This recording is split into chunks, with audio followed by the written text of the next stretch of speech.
Assalamualaikum warahmatullahi wabarakatuh. Alhamdulillahirabbil alamin wassalatu wassalamu ala asrofil anbiya wal mursalin sayyidina Muhammadin wa ala alihi wa sahbihi ajma'in. Amma ba'du.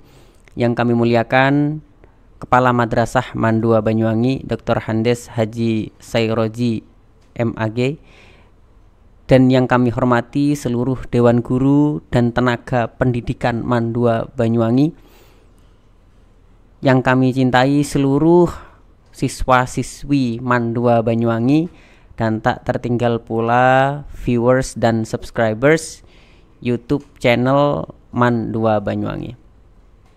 Pada hari Jumat ini kita akan membahas atau bercerita tentang anak yang dulunya dia dipandang oleh teman-temannya, dipandang oleh gurunya, anak ini adalah anak yang bodoh.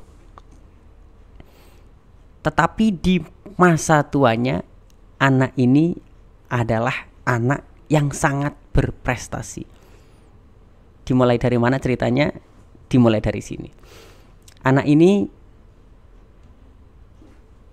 bernama Ibnu Hajar Al-Asqalani.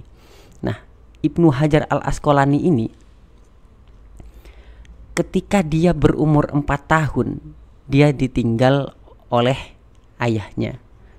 Dan ketika ia masih balita, ia sudah ditinggal oleh ibunya, meninggal dunia. Jadi berumur 4 tahun, Imam Ibnu Hajar Al-Asqalani ini sudah dalam kondisi yatim piatu. Nah, dia belajarlah di suatu madrasah. Belajar di suatu madrasah, dan ketika ia belajar di madrasah, dia itu adalah siswa yang sangat rajin. Dia siswa yang rajin, tetapi dia mempunyai kendala di dalam urusan kecerdasan intelektual. Sempat menyerah dengan, wah, saya sudah belajar terus-menerus, saya selalu disiplin, saya sangat rajin untuk masuk ke dalam sekolah, masuk ke dalam kelas, mendengarkan apa yang dikatakan oleh guru-guru saya. Tetapi kenapa ketika pelajaran itu masuk ke saya, pelajaran itu cepat lupa. Dan teman-temannya juga mengira bahwa Ibnu Hajar Al-Asqalani itu adalah siswa yang bodoh. Wah, sekolah tok tapi gak pinter-pinter, andaikan ada bahasa seperti itu. Akhirnya Imam Ibnu Hajar Asqalani itu pulang, atau sempat frustasi dari sekolah itu. Akhirnya dia pulang. Kebetulan waktu pulang datanglah hujan.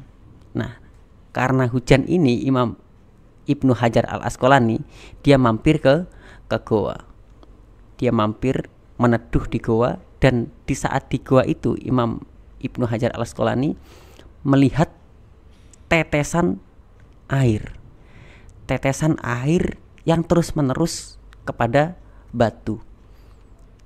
Tes, terus air ini terus menetes kepada batu tersebut, dan melihat kondisi batu itu sudah berlubang karena tetesan air ini.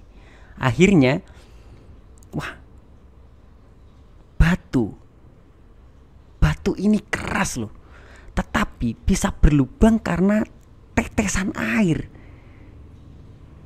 Padahal hanya air, tetapi bisa melubangi batu yang sekeras itu.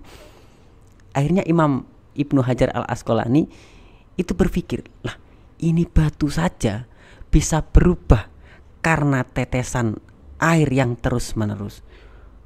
Masa otak saya yang saya terus isi pelajaran tidak bertambah untuk menjadi semakin pintar?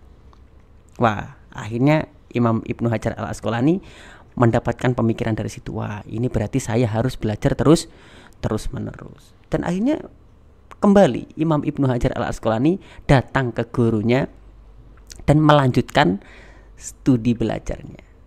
melanjutkan belajarnya, dan ketika ia besar, Imam Ibnu Hajar Al-Asqalani itu berhasil mengarang kitab yang dinamakan sebagai kitab Fathul Bari dan Bulughul Maram, dan bahkan masih banyak lainnya kitab-kitab hasil karangan Imam Ibnu Hajar Al-Asqalani. Jadi untuk teman-teman, untuk siswa-siswa, marilah kita terus belajar. Al-istiqomatu khairu min alfi karomah. Kegiatan baik yang dilakukan secara terus-menerus itu lebih baik daripada 1000 kemuliaan. Wala tahinu wala tahzanu. Janganlah kamu berputus asa dan jangan bersedih. Andaikan kita bersedih dalam mencari ilmu, marilah kita tetap bersyukur. Karena kata Imam Syafi'i, jika kamu tidak tahan dengan perihnya mencari ilmu, maka kamu akan perih dengan pahitnya kebodohan. Mungkin itu saja yang bisa saya sampaikan di Kultum hari Jumat ini. Semoga kita selalu semangat dalam melakukan kebaikan, menjadi pribadi yang lebih baik, bukan dari orang lain, tetapi menjadi pribadi yang lebih baik daripada kita yang sebelumnya. Wallahu a'lam bishawab. Al-Fatihah. Sekian dari saya. Wassalamualaikum.